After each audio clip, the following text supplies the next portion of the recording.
Obviously, it's been one of the main storylines we've been following all year, and it continues even as we get closer to the World Cup. But if Wrexham were to get promoted, would it even be sustainable? The biggest question is the levels that they have leaped, the distances that they have gone. They are looking to become the only team in that domestic league's history to go from the bottom rung all the way to the top rung and into the Premier League. But, much like any other promotion, there's a lot that comes with that. And there's a reason why we talk about promotion and relegation in the United States and why it would be sort of this logistical nightmare. And one of the biggest reasons is because of what it requires out of your club, which is, again, massive sweeping changes that would definitely be necessary for a place like Wrexham to go from, again, the bottom to the top, which is not an easy thing to do. Also, wouldn't be easy to do here in the U.S., to go from a stadium that's this capacity to this capacity. But you get my point. It's a hard thing to do regardless. It's almost like a D2 school making that leap from D2 to D1.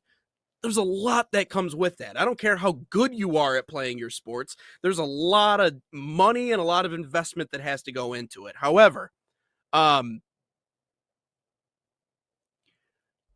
think when it comes for losing money, and I know that you've made a video about this, Ryan, talking about, the fact that they are losing out on money the way that they are and the amount that they're losing.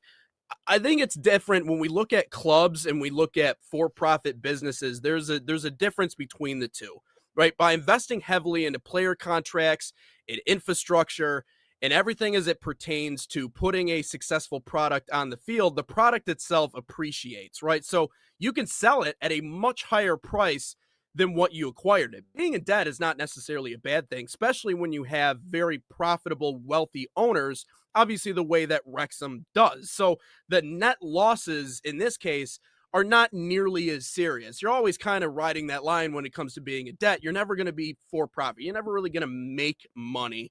So from a financial perspective, I don't see this necessarily going south. The only question comes in is the different levels of changes, right? First, you have to consider stadium size. I think that's something that needs an upgrade. Scouting teams will change. Training grounds and facilities need upgrading.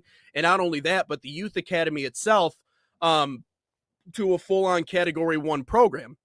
So from level to level to level, it's going to be hard. However, when you look at the owners, right, the people that are running the show, those guys, I think they have the means to be able to do it. Not only the means to do it, but I think they have the support from outside sources to be able to make it happen. Now, will Wrexham win the Prem? I don't know. I mean, I think it's a giant leap when you talk about, when you get into the Premier League, it's like, I mean, the fact that they snuck in is the thing, right? Like beyond that, I think whatever else happens, minus them maybe going down a level, which is obviously not what they want, but just getting there is the goal, right? And so that is, in my personal opinion, I think that's the most important thing.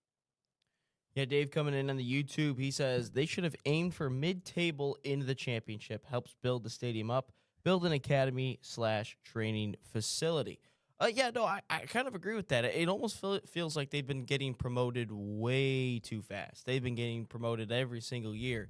Like they built a team obviously from I think the fifth division to like they basically did a what's called it. They basically had a League One side in the fifth division. Yeah. They already built that, and it was unbelievable. And people already knew that they were going to get through the League Two. They were going to get to League One, no issue, because of how good their team was. And then they, you bring in the likes of Paul Mullen. My bad. And then you bring in like the old Arsenal goalkeeper, a Kongwu, like our 19-year-old. Then you go and get former Premier League players from West Brom. I forgot his name, but I remember him when he was on West Brom. Plays for Wrexham. Like they were, like I feel like they're getting promoted too quickly. And just a couple of numbers here, because there's a couple of comments I'd like to get into the video from like a month ago or whatever it was. But McElhenney's net worth is around $50 million. Ryan Reynolds is around $350 million. So like they have some money. I wouldn't say it's like crazy Arsenal, Liverpool, Man City, Chelsea money, but they do have some stuff. And then if I just look at the average salary for a championship player to a Premier League player, And championship wise, they kind of range it to around 14,000 to 30,000 pounds per week, whereas the Premier League average is 60,000 pounds per week. So you're going from like roughly $1 million a year for a player to roughly about $3 million per year, or 3 million pounds, 1 million pounds per year. Yeah. I get it. You're going to make a whole bunch of money just for being in the league, 110 million, 170 million. Like, I get that. But it's like, I mean, how much is that going to go just straight into your budget, into your payroll? Because a lot of clubs and a lot of players like want to get paid more money because they help the team get promoted. They helped get the team promoted, so that's what they want to Yeah. use. So that's what I like to see, and a lot of the clubs want to see that as well, or a lot of the players rather want to see that well. Because why do you think players get like they lose money once they get demoted? That's what happens. And Wrexham, I think they're getting promoted a little bit too quickly because some people have even mentioned their training ground. It's so far away from the stadium itself, the race course. And then they're even trying to build up the Mhm. race course too. I forgot about that. They got the whole I forgot the name of the stand though. I forgot the name of it, but of that particular stand. And it's not like Wrexham is like an easy place to access, I guess, if that makes sense. Like if Yeah. you were coming No. from Yeah. around, Yeah. like Ryan Reynolds True. always mentions like he's got to fly into London and then drive like 4 more hours or 3 more Mhm. hours to get to Wrexham. So it's an interesting situation. I'm sure they've got it handled. I'm sure they have a good financial plan in place. The cop, thank you, Dave.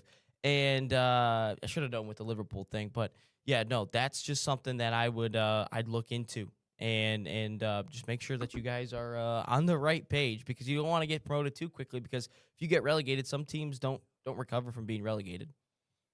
Yeah. Yeah.